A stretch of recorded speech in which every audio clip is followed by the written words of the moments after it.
everybody, good morning. My name is Holly Hauser and this is Katie Krantz. We are both animal ambassador keepers at Denver Zoo. And today we wanted to teach you guys a little bit about adaptations, the physical things animals have on their body, and the behavioral things they do in order to survive in the wild. And nobody can help us teach that better than Lucy, our 2-year-old prehensile-tailed porcupine. She has, you can tell a lot about an animal by just observing what they have on their body and watching what they do. So if we're looking at Lucy's body here, the most obvious thing are those quills. She has thousands and thousands of quills to help her defend herself. Now you may notice she looks a little bit different than the North American porcupine that we find here in Colorado. She doesn't have a lot of fur. And that's actually because she's not found in the mountains and cold climate. She is found in the forests of Central and South America. Another thing that really distinguishes her from a North American porcupine is that really long tail. These guys are an arboreal species, meaning they thrive in the treetops above the forest floor, using that tail to help her to guide herself along the branches while she's up in the treetops. Now you can also tell a lot about an animal by noticing what's big on their body. It can kind of give you a hint as to what they might be good at. So if you look at that face, you'll notice she's got really small eyes. That tells you she does not have great eyesight at all. But if you take a look at that really big squishy nose, and I can tell you it is as squishy as it looks, tells you that she's got a really great sense of smell.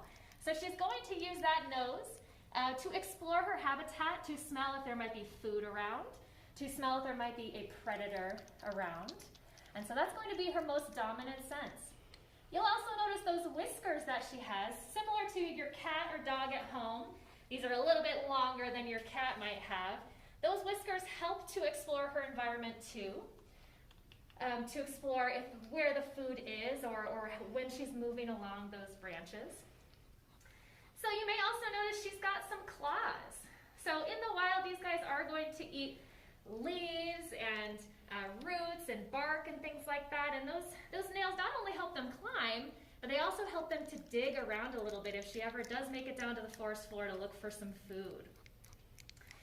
Now, you may notice that she's got black and white quills. That seems kind of weird. In this setting, she looks really, really bright almost. And you might think that's not very good camouflage.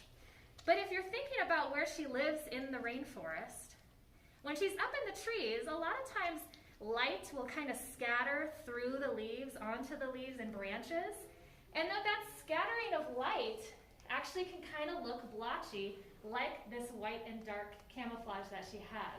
So up in the trees in the rainforest, it actually does help her quite a bit. So those are some of her awesome physical adaptations. So let's talk about behavioral adaptations, things that she does to survive. And this is what is most notable about porcupines. If she does get nervous, these guys cannot shoot their quills. That is totally a myth that you see in the movies. What she'll actually do is just curl up and cover that belly that does not have any quills to protect that soft belly, and then she sticks her quills out. Now, then if a predator comes and tries to bite her or tries to grab at her, when they make contact with the quills is when the quills come off. So they're just very loosely attached to her body and can come off into that predator. Now what you can't see is the very tips of those quills are barbed on the end, almost looking like a little microscopic Christmas tree. And what's interesting about that is those quills, if an animal gets quilled, they can continue to work their way into that predator's body and kill them much later on after they've been quilled. So a very, very effective tool. So that's one of her most interesting behavioral adaptations. So these guys mostly live their lives as solo in the forest. They don't live in large groups. So they don't really make a lot of vocalizations to communicate with other porcupines. They do have a little bit of a scent, and that might be how they communicate to other porcupines to find a mate. But otherwise, this species is a very shy species. Most porcupines are very shy. They just don't want to be messed with. They never go after a predator or try to attack anything. They just want to be left alone in the forest where they're found. Lucy. Again, she's a 2-year-old porcupine, and she's very new to training. So we're very excited to start working on these behaviors. You'll see that Katie's using a target pole. All she has to do is touch her nose to that target pole, and it helps us to move her around where we need to go, because as you can imagine, you can't really pick up porcupines very easily. So we're very excited to get her out on program to teach about her incredible adaptations that she has and why we should protect animals like this in the rainforest in the wild. So that's a little bit about Lucy, our prehensile-tailed porcupine.